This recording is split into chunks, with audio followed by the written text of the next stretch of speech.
Perfect.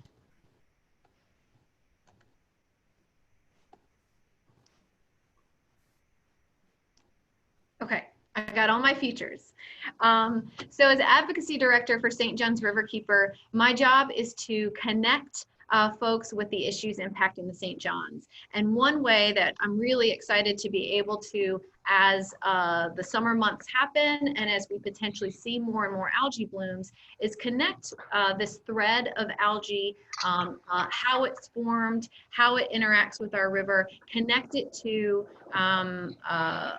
all of you virtually through this seminar. And sorry, let me just hop in and make sure everybody's on mute here. I apologize, I'm trying to be host and maintain all of our technology as well. So the concept of algae really threads through all of these different issues. Whether it's how you can be river friendly, whether it's understanding the importance of freeing the Aklawaha, sewage sludge in our headwaters, even water withdrawals.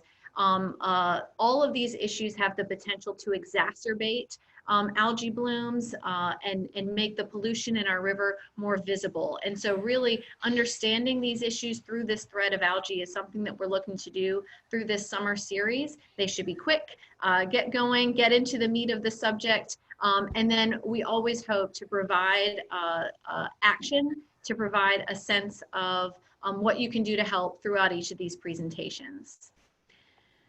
Our mission at St. John's Riverkeeper is to defend the St. John's River, to advocate for its protection, and some of the primary ways that we do that are through investigating pollution problems, advocating for policy changes, seeking solutions, educating the public, raising awareness, and then engaging and involving citizens and our members through every single step of that.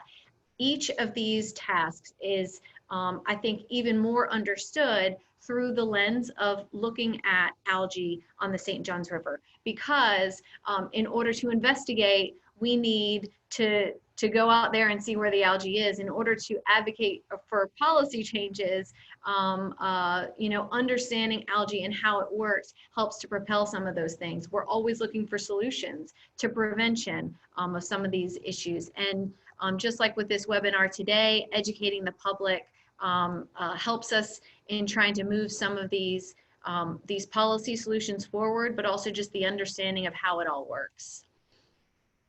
In today's presentation, we're going to start off with just the fundamentals, understanding algae at that really high level, why it forms and why we should be worried about it. Then we'll talk specifically about how algae blooms interact with the St. John's River, because we know we're a unique river, and so understanding algae in this unique river is going to be different than understanding algae all over the world, although many, many similarities. And then last, we're going to finish with what you can do. Don't feed the algae, how we can all have a stake in this and a role in prevention. And then last, we'll jump into questions. Again, use that chat feature if you have any questions. And we also want to thank everyone for submitting questions beforehand, before we got going. And we'll jump back over to some of those and try and answer those at the end. We're going to try and make this quick for you guys, but really do love the interaction and love just being able to connect with you on such an important issue on the St. John's. And with that, I would like to introduce your St. John's Riverkeeper, Lisa Reineman, to kick us off on this important topic of algae blooms in the St. John's. Thank you, Shannon, and hi, everybody.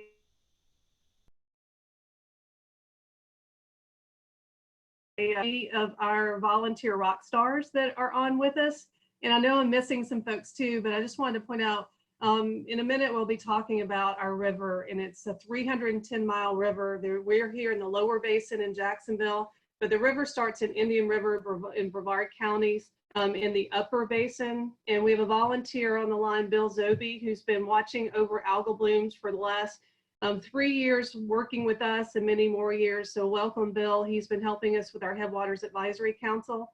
And then Sam Carr's on the line. Sam, you'll see some of his photographs a little bit later. He's been tracking the outbreak, especially in 2019. He was one of the first ones to report more than 90 days worth of algal blooms in the Palatka area.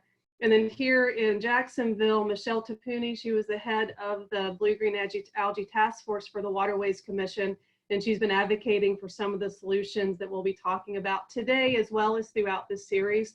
And this really is going to take an army to tackle this issue. You know, the St. Johns Riverkeeper was formed back in 1999, and one of the major issues that brought all of our founders together was the fact that this river becomes unusable due to green toxic slime.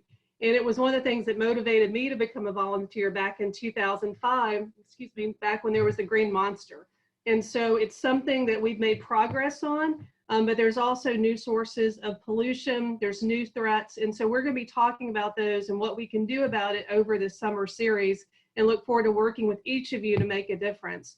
But just today's overlook, you know, the pollution that causes and fuels these toxic green outbreaks is excess nitrogen and phosphorus. These are nutrients that are important to the St. Johns for the overall health, but when they're out of balance, when there's excess nutrients, that's what fuels this green slime. And it's always there. We've seen some ups and some downs as far as levels of nitrogen and phosphorus in the river, but it's an underlying problem that our river, our tributaries, our springs have experienced. And it's in the right conditions is when you see these outbreaks of algae, when there's sunlight that brings to the surface, when they have warmer temperatures like we begin having earlier and earlier, and when the water is still, when it's not moving, when it's not flushing. And so when the right conditions exist, like in the spring and summer months, that's when we start to see these outbreaks in different parts of the river. It is, you know, naturally occurring. But when it becomes in excess, and when you see these outbreaks that really coat the river, in some areas we had more than 50% of our river covered last year, that's when it becomes problematic, and it can be highly toxic. It's not always toxic. It can be a type of species that does not produce toxins. And to make it even more challenging, even the ones that produce toxins, they can be sometimes toxic over the lifespan and sometimes not. So a good rule of thumb is whenever you see anything like on the screen is to avoid it to protect yourselves. Next slide.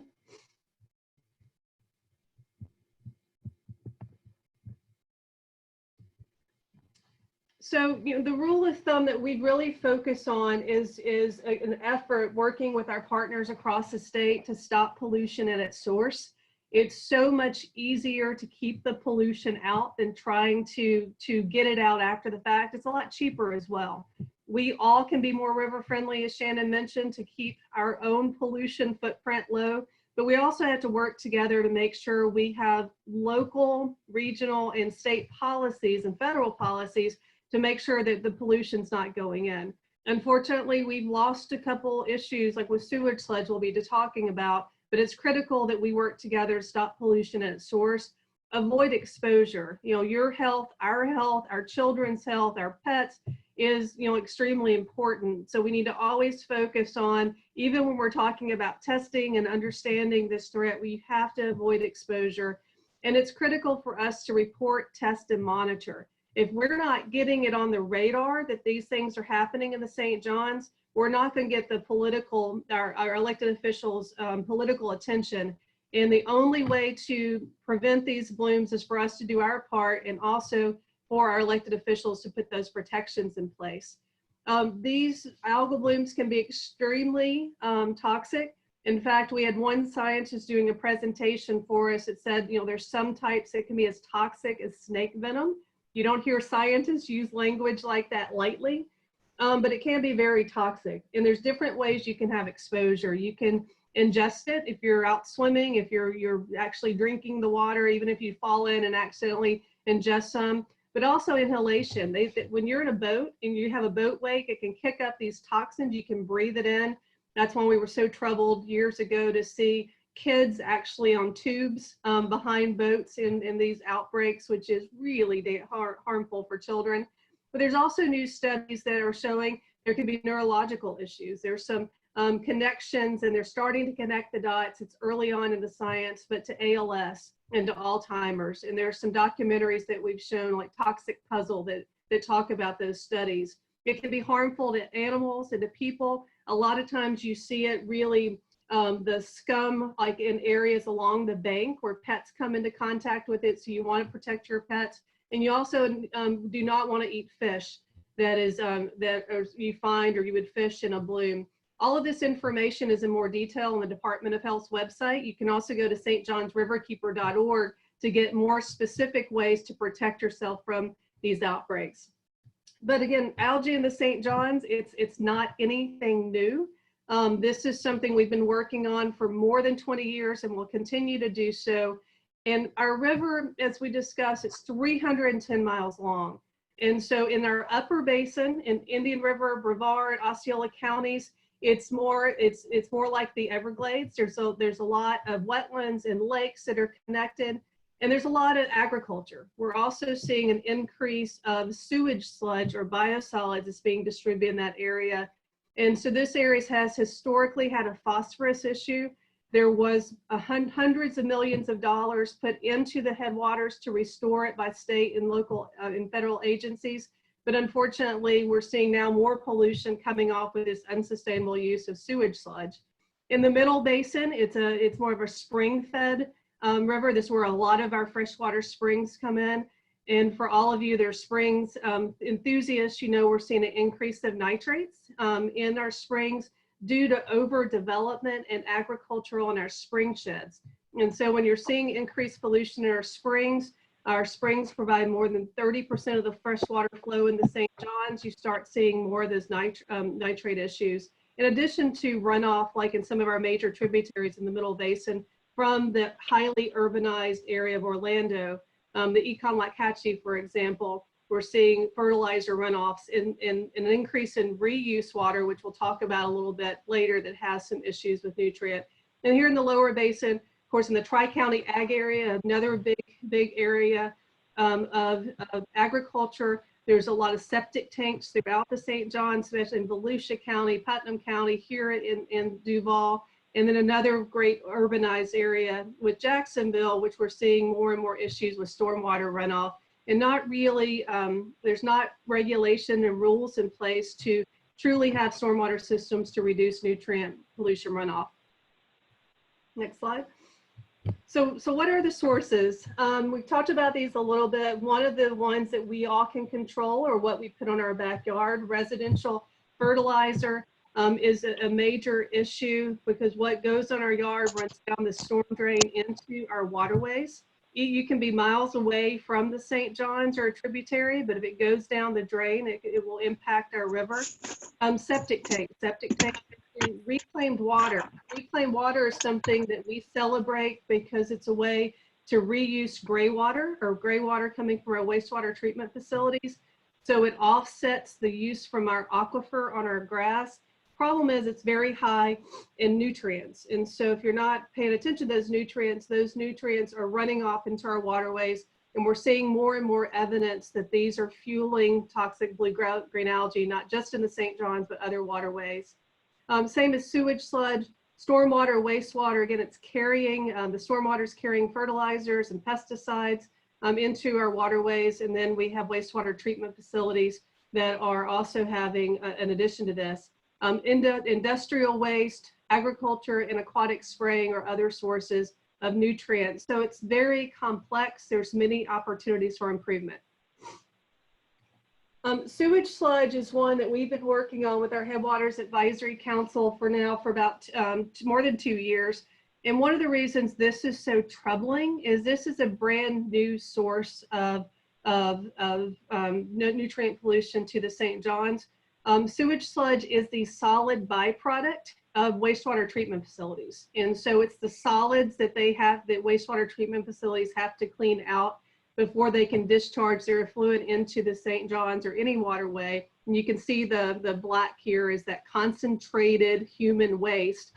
And the cheapest way to get rid of it is to actually dispose of it on land. And when you dispose of it on land, it runs off into our waterways, has a very high level of phosphorus, which is fueling the types of blooms we've seen in the last 2 years. And South Florida was given special protections where they are not allowed to dump their own sewage sludge in South Florida. that was granted by the legislature to protect the Everglades. So now more than 89,000 tons of South Florida sewage sludge is being trucked to the headwaters of the St. Johns River. This is literally a truck near Blue Cypress Lake, the first lake of the St. Johns. And this has led to a huge increase of phosphorus pollution in the St. Johns, which is trickling down all the way downstream here in Jacksonville. It's a major issue, and we still have not received relief from the legislature on this threat. There'll be a whole series on this to talk about soon. Another one is septic tanks. Septic tanks, you know, there's a misconception that a new perfectly functioning septic tank will reduce nutrient pollution, but they're not designed to reduce nutrients. They're designed to reduce bacteria and fecal matter. And so what you're seeing is while there is filtration down through the drain field, we're starting to see more and more excess nitrates into our aquifer, which is leading to the problem with our springs and additional nitrates, which is a form of nitrogen into the St. Johns River. But again, lawns and yards in neighborhoods, these are all things that we can do to be more river friendly, to reduce the amount of fertilizers or eliminate amount of fertilizer. There's so many ways to have a native plants. In RiverFriendly, we have a whole series on that where you can learn how to reduce your nutrient footprint in your yard. Next slide.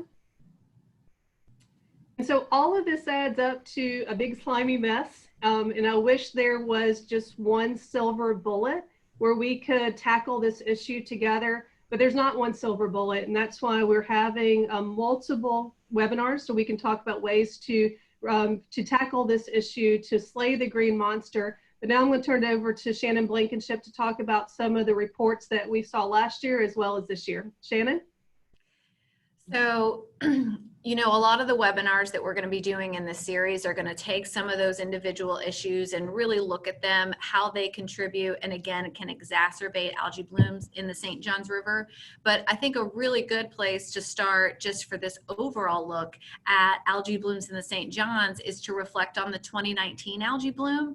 And I just wanted to ask the folks on the call today, if any of you submitted images or reported to us that you saw an algae bloom in the river on the St. Johns. And if you did, just get in the chat window there and indicate that you helped us with this issue.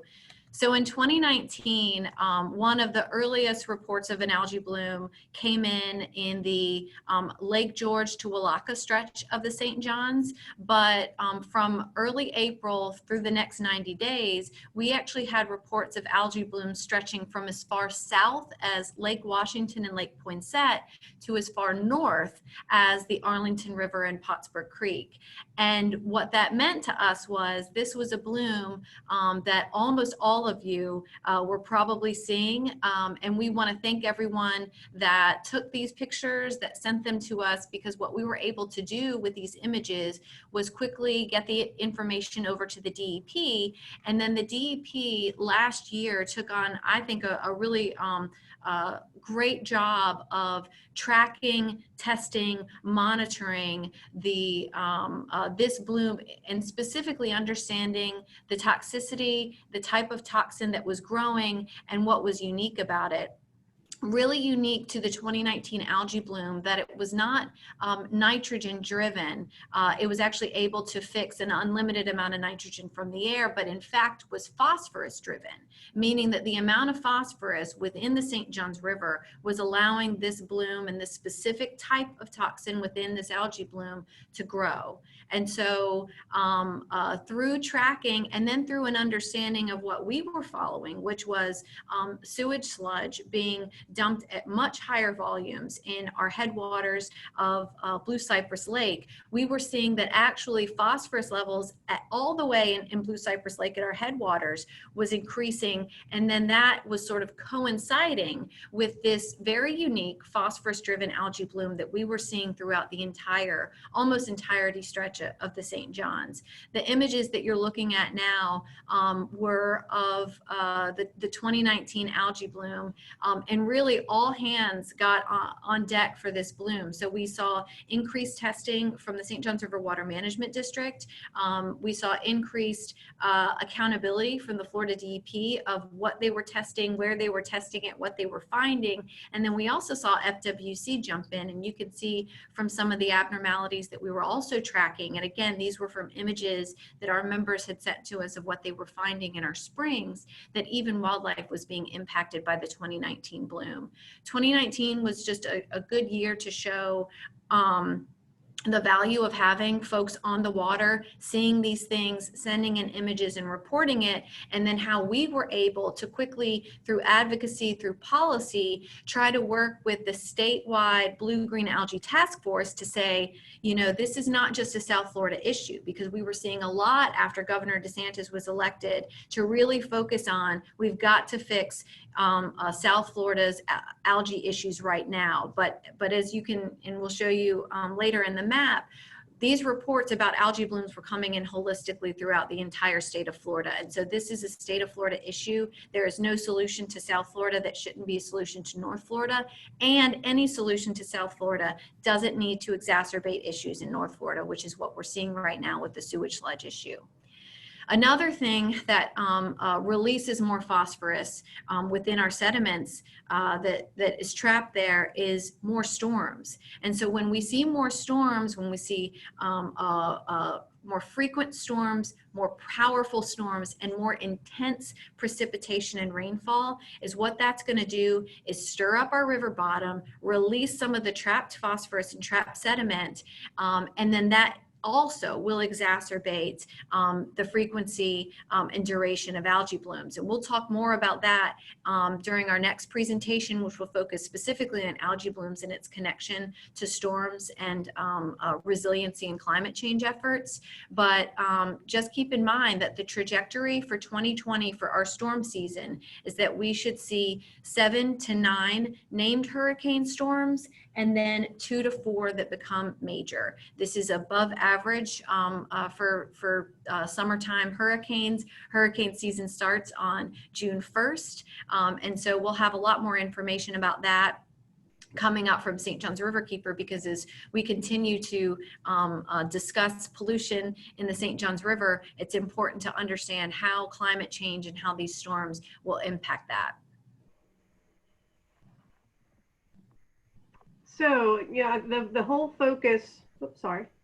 Jane, want to go through these?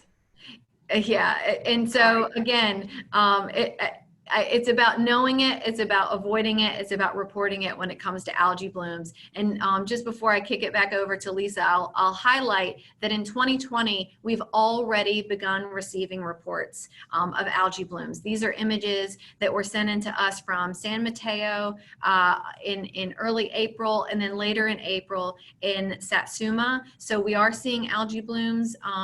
And I think our next slide is going to show you where you can find more information, the most up-to-date, the most current of where algae bloom monitoring is occurring, where these incidents are being reported, and then how you can actually find out, are they toxic, algae blooms, what toxins are present, and then what are the potential health impacts of those different types of toxins. And so Lisa, I'll turn it over to you to talk about the state's dashboard.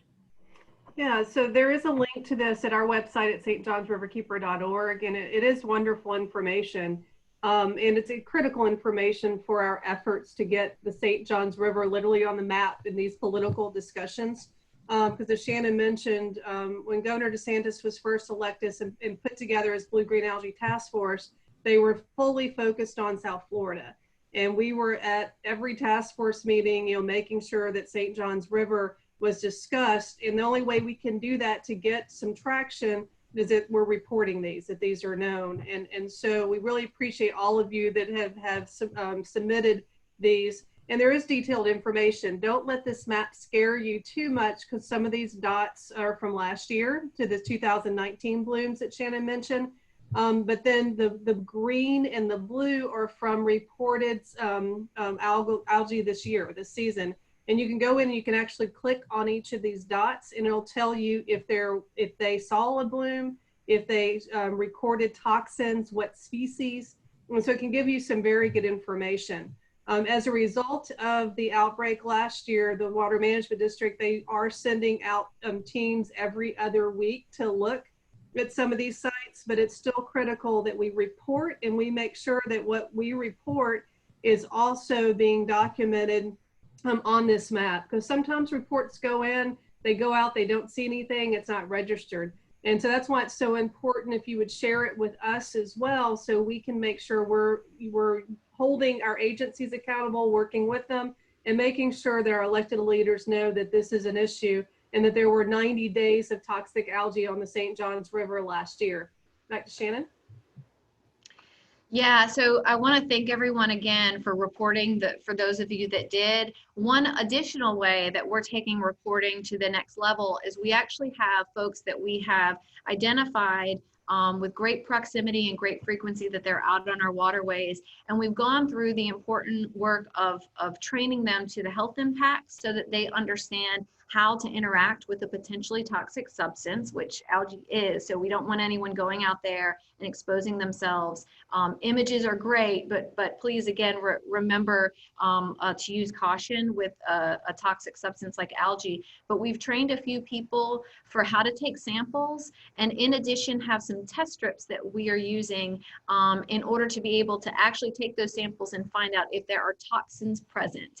If there are toxins present, then we can go to that next step of potentially taking that sample to a lab and getting our own toxicity reports run so that we can try to make sure that we're seeing the similar results from sampling programs as our agencies are seeing. And really just, again, serving as a citizen watchdog for all of our agencies that are doing great work out there on the water and want to make sure that we're seeing the same thing so that we are communicating with our members in a similar way that the agencies are, so everyone feels confident and safe in the results that they're seeing. The map here shows where we have a lot of those different testers. So again, if you are one of our testers, and thank you for being one, if you want to find out more about testing, please email Megan. Or if you just want to understand this, help submit some of those pictures so that we can potentially get those testers on the water, then please make sure to do that. Another way to take action on this issue, if you aren't already, and I know we'll talk about this in some of our questions coming up, but really learn about becoming river friendly, because it's not just about fertilizer, it's not just about your plant choices, it's not just about water conservation in your yard, it's all of that. And all of those things can make sure that you aren't having an undue impact on fueling these algae blooms in the most critical times. And so Fridays, our Middle Basin Outreach Director, Gabby Milch, is doing live updates on Facebook, so you can tune in and find out about some of those different things, as well as please check out our website, because we have such a plethora of information about River Friendly there. Last, when it comes to that 2019 algae bloom, we were so fortunate to have some of the scientists and professors here at Jacksonville University actually get on the water with us and film for hours, and then condense it into a really, really fantastic and educational film. It's called A Very Early Bloom, 11 minutes long, and it really, again, tracks the toxins in the 2019 algae bloom on the St. Johns River in a way that you can see it firsthand, what they were seeing, what they were finding, how it grows, how it forms. And so I encourage everyone to learn more and visit the science of from our JU professors here and learn more about that. And I have to say, you know, one of the best things that you can do beyond what you're doing in your yard and beyond educating yourself on this issue is to become a member of St. Johns Riverkeeper, because what we try and do at St. Johns Riverkeeper is advance these most critical issues through policy and through advocacy. We have a team of people here at our offices and on staff that's working with the legislators, with the decision makers, with the county leaders, with the state leaders to really put this policy forward. And right now, critically, to make sure that North Florida is not forgotten in all of the work that's being done in South Florida, making sure that we have a statewide voice on this. Lisa, as chair of Waterkeepers Florida, has been helping to advance statewide policy proposals. And so, again, becoming a member with St. John's Riverkeeper helps to fund that advocacy and to fund our work. And so we're really appreciative of everyone that jumps to that level and is willing to support us in that way. And if you're not willing to support us in that way, you can at least check out our website and buy a Don't Feed the Algae t-shirt, which we have on hand. It's a great thing to wear when you're mowing the lawn or not mowing your lawn, putting in native plants in your front yard so that all your neighbors can see it and they can understand why you're doing some of the things that that you're doing to protect the St. John's River. And then, you know, last, before we jump over to our chat window and some of the questions that you all have sent in, I would just like to say that this is the first in a series that was really aimed at getting to the fundamentals of algae formation and algae specific to the St. John's River. But we're really looking forward to being able to talk about some of these more timely issues and how they exacerbate the algae bloom issue. And our next one will be May 27th at noon. Same format, same time and same place, but on the 27th, and Lisa and I will be talking about resiliency efforts and how that's linked to algae bloom. So we look forward to that. But with that, I'm going to jump into some of the questions that were submitted beforehand. And again, if you all have questions right now, go ahead and put them in the chat window and I'll pop that open and check on those. But Lisa, I wanted to ask you about the potential for having more of a network of citizen trained folks on the water to do testing for some of these algae blooms. And there are similar programs, for example, in the state of Georgia, like Adopt a Stream. And so we have a question from one of our participants about trying to have Florida do something like that.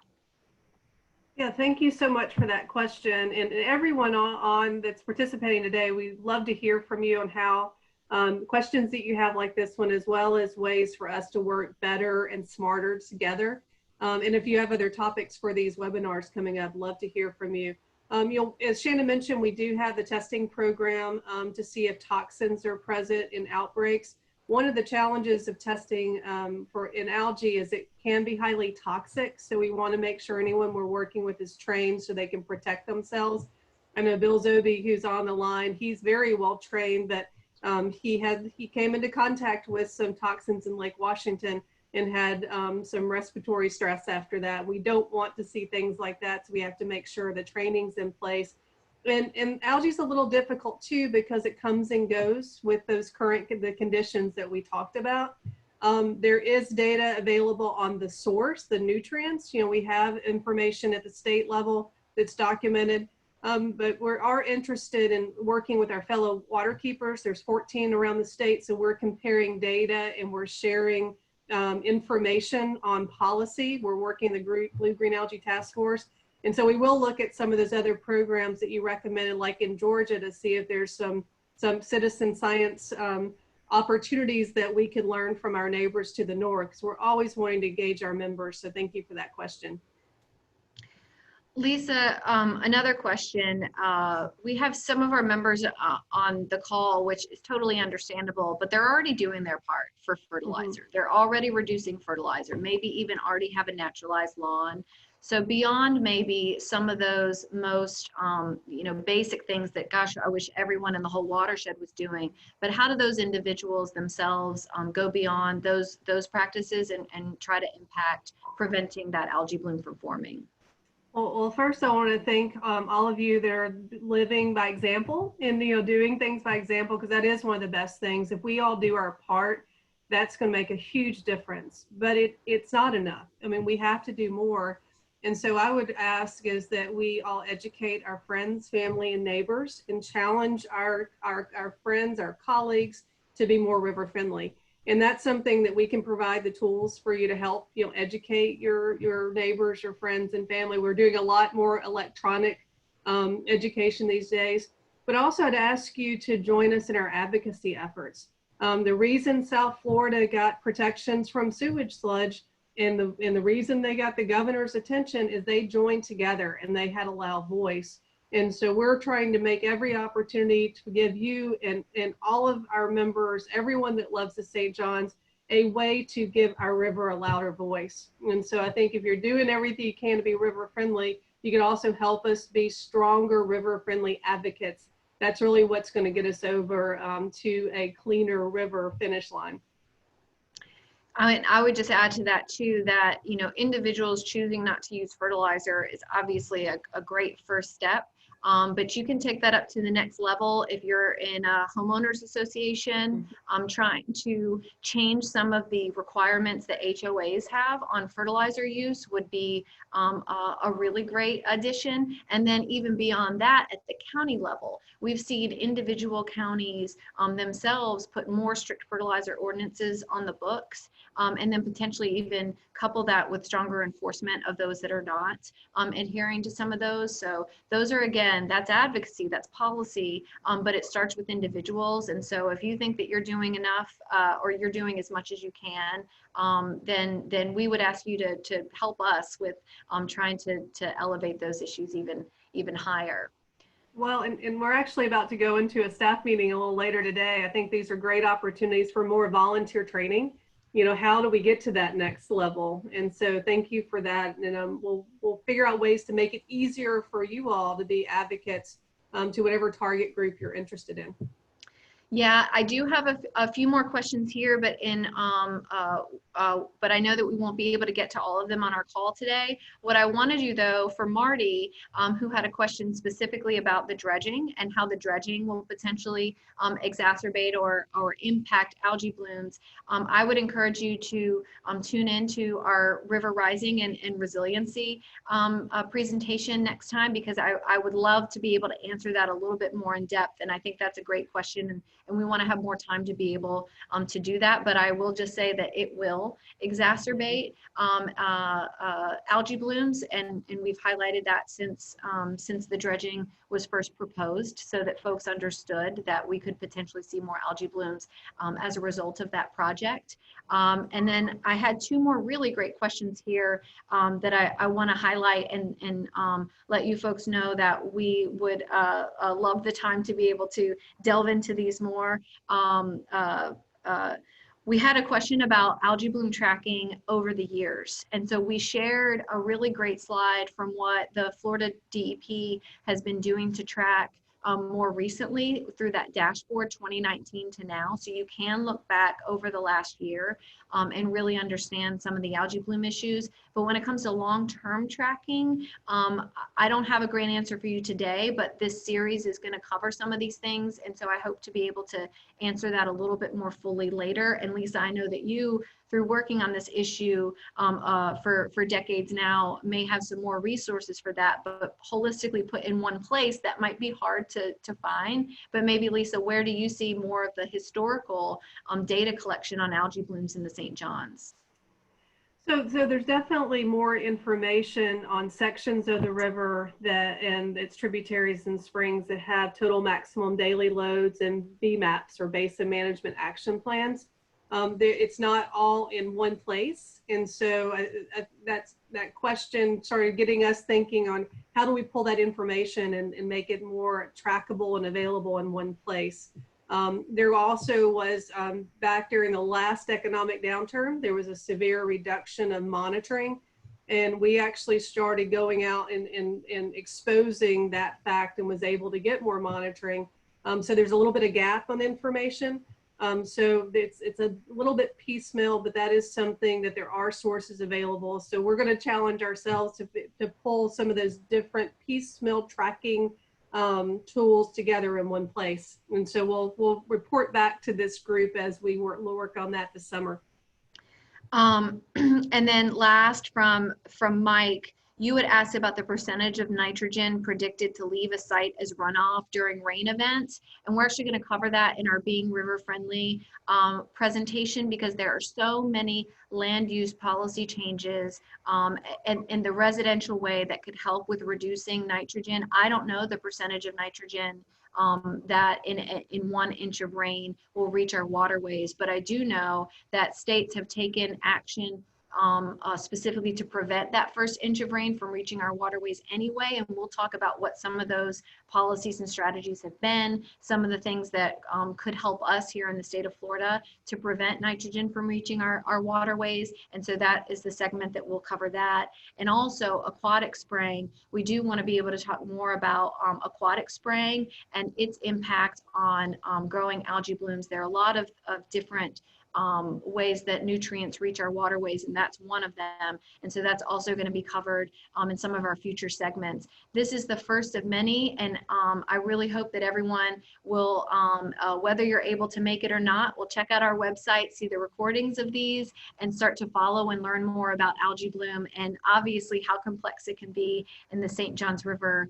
Lisa, I'll turn it over to you to say farewell to our folks today and give a little highlight of some of our other future topics if you want to. Sure, thank you, Shannon. And one thing I wanted to say, there will be many opportunities to engage on the advocacy level with the agencies.